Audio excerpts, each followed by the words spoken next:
윤석열 대통령 측에서는 지금 소환에 불응하면서 수사기관 조정이 좀 필요하다는 이런 지적들을 했었는데 검찰이 공수처에게 윤석열 대통령의 내란 혐의만큼은 수사 상황들을 이첩하면서 이제 교통 정리가 되고 있습니다.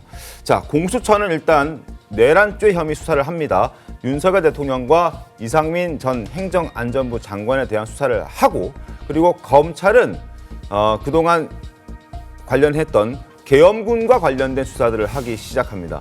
관련 사건들, 수사권은 그대로 유지됩니다. 김용현 전 국방장관을 포함해서 여러 사령관들, 계엄군과 관련된 수사는 검찰이 그대로 진행을 하고 검찰이 갖고 있던 윤석열 대통령과 이상민 전 장관에 대한 수사만 공수처로 이첩하게 되면서 일단 일원화가 됐고 교통 정리가 명확하게 됐습니다. 그래서 이제 우리의 관심은 과연 언제 윤석열 대통령이 수사를 받게 될 것인가라는 그런 부분인데요.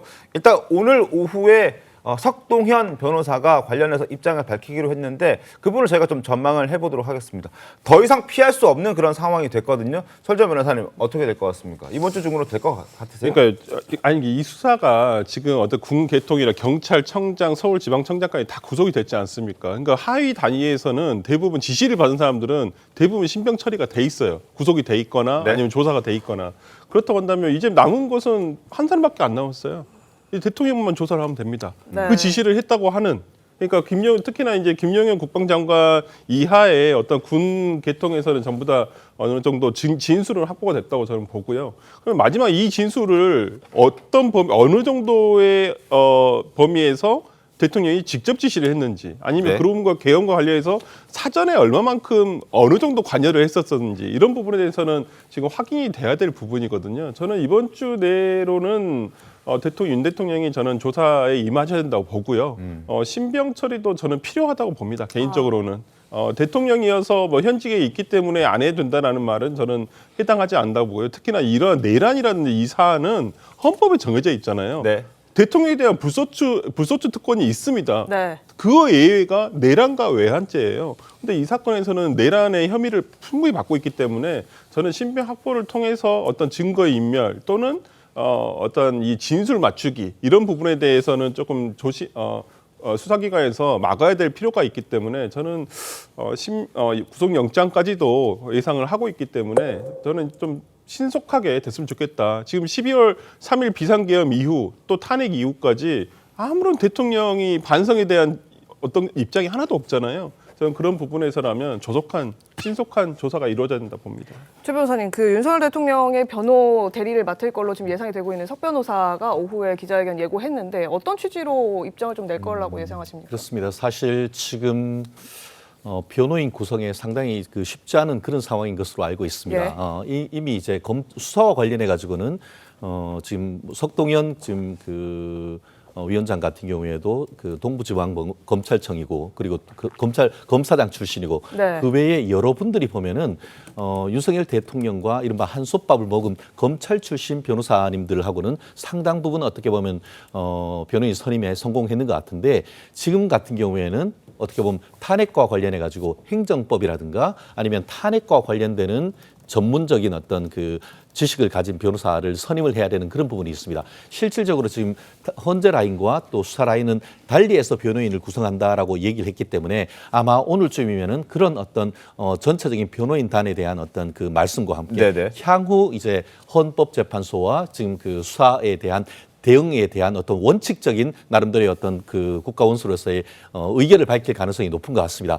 물론 그럼에도 불구하고 아직까지는 어떤 식의 구체적인 얘기가 나올지 모르겠습니다만 네. 지금 얘기하는 것처럼 많은 국민들은 이재명 대표에 대한 비난은 변론으로 윤석열 대통령이 어떻게 보면 국가 대표로서 법률을 지키는 모습을 보이기를 바라는 것은 아마 여야 할 것 없이 동일한 의견일 겁니다. 그렇기 때문에 앞으로의 향후의 어떤 수사와 재판에 임하는 그런 의지나 이런 부분을 사실상 석동현 변호사가 대리해서 조금 더 구체적인 로드맵을 얘기를 하겠지만 그럼에도 불구하고 이 사건 자체에 대한 어떤 문제점 정치적인 어떤 지나친 신속한 재판에 대한 압박 이런 부분에 대해서는 나름대로 원칙적인 대응을 해나가겠다는 정도의 얘기가 나올 가능성이 현재로서 높지 않을까 예측합니다. 네, 지켜볼 텐데요. 지금 어쨌든 공수처의 수사, 내란 혐의 관련해서는 공수처의 수사를 받게 됐는데 김상현 평론가님, 네. 왜 검찰이 공수처에 네. 지금 수사를 한창 긴박하게 하다가 공수처에 이첩을 했다라고 좀 보세요? 일단 기본적으로 검찰의 불신이 굉장히 큰 상황에서 예.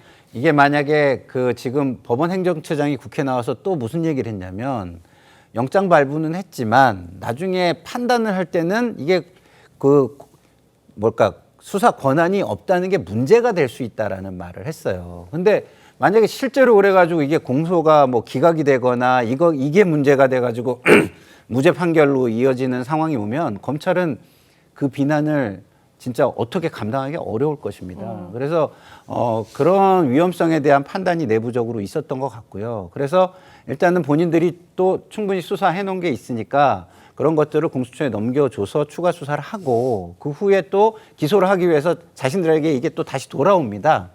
그러면 그 돌아왔을 때에 또 이거를 공소 유지나 뭐 이런 뭐 부분에 있어서 본인들이 또 판단할 수 있는 게 있기 때문에 본인들이 일차적으로 한 게 있고 그다음에 이것이 일차적으로 한 수사 결과가 재판에 가서 그게 권한이 없음으로 이래 가지고 만약에 다른 결과가 나왔을 때 책임을 피해야 될 필요가 있고 그다음에 마지막으로 자신들이 이걸 어차피 정리할 권한이 있다. 이렇게 생각을 해 가지고 지금 공수처를 일단 이첩을 한 것으로 보입니다. 네.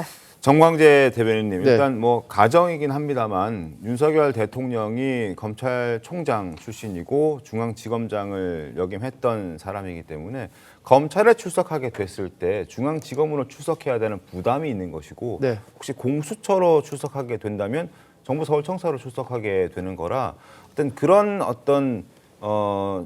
조사를 받는 기관과 앞으로 조사를 받고 난 이후에 남게 될 어떤 모습들 이런 것들을 좀 감안했을 수도 있지 않습니까? 정치적으로. 그걸 종합적으로 고려한다면 저는 검찰보다는 공수처에서 이 수사를 하는 것이 더 정확하다고 생각하고요.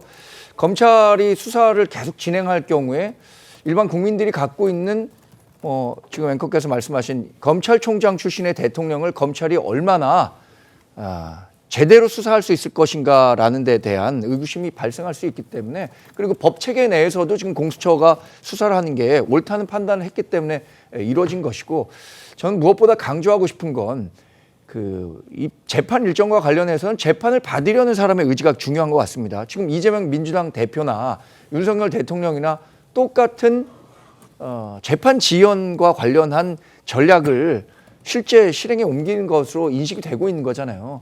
근데 대통령이나 민주당 이재명 대표나 이른바 사회 지도층이고 법의 지배를 누구보다 강조해온 사람들인데 본인들은 지금 법적 정치적 책임을 지겠다고 했잖아요. 그렇다면 법적으로 억울한 부분에 대해서 빨리 재판을 받아서 본인의 억울함을 풀어야 하는 일임에도 불구하고 이렇게 고의적으로 재판을 미루려고 하는 모습들에 대해서는 국민들의 따가운 시선을 피하기 어려울 것이라고 봅니다.